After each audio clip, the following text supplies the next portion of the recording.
Ipinasasabi ni Yahweh na makapangyarihan sa lahat, ang tagumpay ay hindi makakamit sa pamamagitan ng lakas o sa sariling kapangyarihan, kundi sa pamamagitan lamang ng ating Espiritu. Not by might, nor by power, but by His Spirit, says the Lord. Hindi kaya ng ating sariling lakas dahil limitado ang ating mga kalakasan. Malinaw na sinasabi, Espiritu ng Diyos ang ating gagawin. Wala po tayong laban kung laman sa laman yung ating pag-uusapan.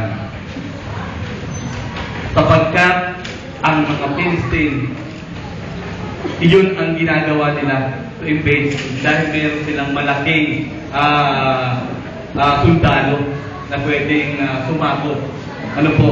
Pero sa Christianity, yung strategy ng mga Pilisteo, ng mga sundalo, ay walang panama sa kapangyarihan at Espiritu ng Diyos.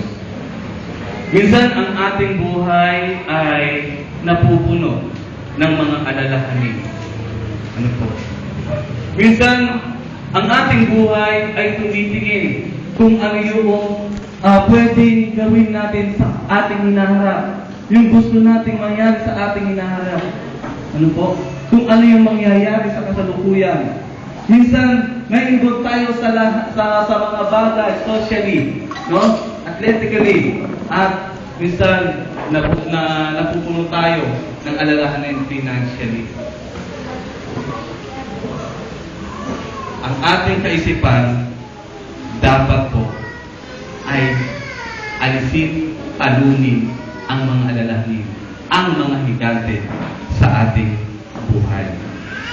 Kung tayo po ay kustos ng Santong Espiritu, kailangan po nating magtiwala na ang Espiritu ng Diyos ang makapagbibigay sa atin ng katagumpayan. Pangalawa po, una, ano po yung una? Ang Espiritu ng Diyos. Ang pangalawang bato po ay nagre-represent saan? Sa nakalipas na karanasan. Tingnan nga po natin kung ano po yung kanyang nakalipas na karanasan. Babasahin ko po sa inyo ang chapter 17 ng 1 Samuel, verse 32 to 37. Sabi po rito,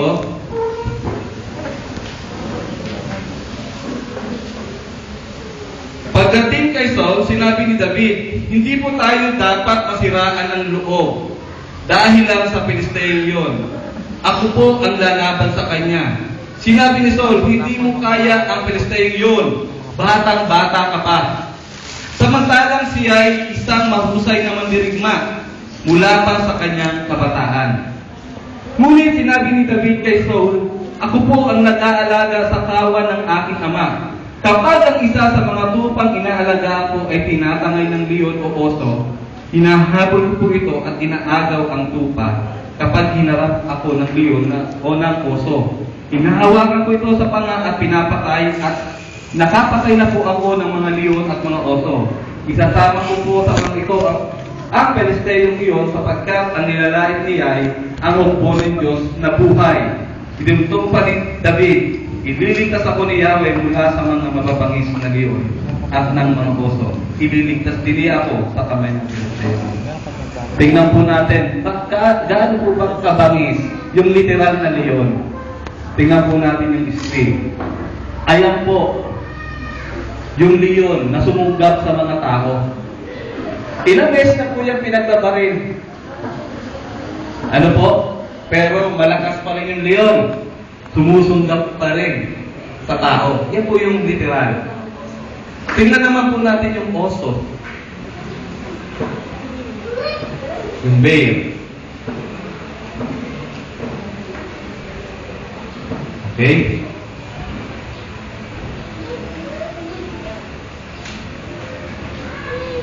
Kita niyo po yung kung babalikan natin, ano? Ayan po yung oso, dinedemonstrate kung paano umaatake sa tao. At dinedemonstrate niya rin yung talagang actual, no? Na pag-atake ng oso sa kanya. Kung titingnan po natin yung dalawa, yung leon at oso, sa panahon na nakikita natin ngayon, napakalaki. Ayan po ang oso. No? Sabi niya, 250 pounds.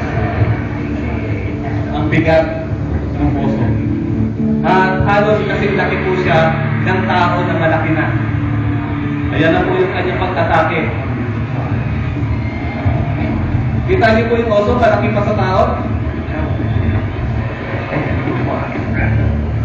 Okay?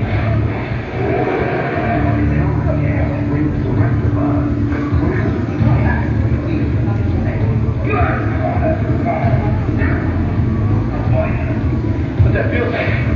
When he puts his weight on you, he crushes, you can feel your vertebrae cracking. And he's just... Nakita po natin. Noong panahon na nagsasalita si David sa harapan ni Haring Saul, sabi niya nakapatay nga po ng mga leon at mga oso. Hindi niya sinabing nakapatay na po ng leon at oso. Hindi lang iisa, kundi marami na sinapatay na gano'n. At nakita natin sa picture, lagpas tao, ang laki ng mga leon at oso. Imagine natin si David, sa kanyang nakaraan, ano po, bata pa siya. Pero, nadaig niya ang leon at oso. Siya po kasi ay nag-aalaga ng tupa. Noong panahon yun. Pero sa kanyang nakaraan, ito yung nag-motivate sa kanya. Kung ang leon at ang oso ay natalo ko, how much more eto pa? Panatag na panatag yung bata. Dahil saan? Dahil sa Espiritu ng Diyos at taglay na pananampalataya. Palakpakan nga po natin ito. Minsan po sa karanasan ng ating buhay, meron po tayong napipick up doon na magandang bagay na siya pong magbibigay sa atin ng motivation para magpatuloy. Kung dati nga napagtagumpayan natin, how much more ngayon? Kung dati si Haring David napagtagumpayan niya ang leon at oso, how much more etong higanting ito? Tao.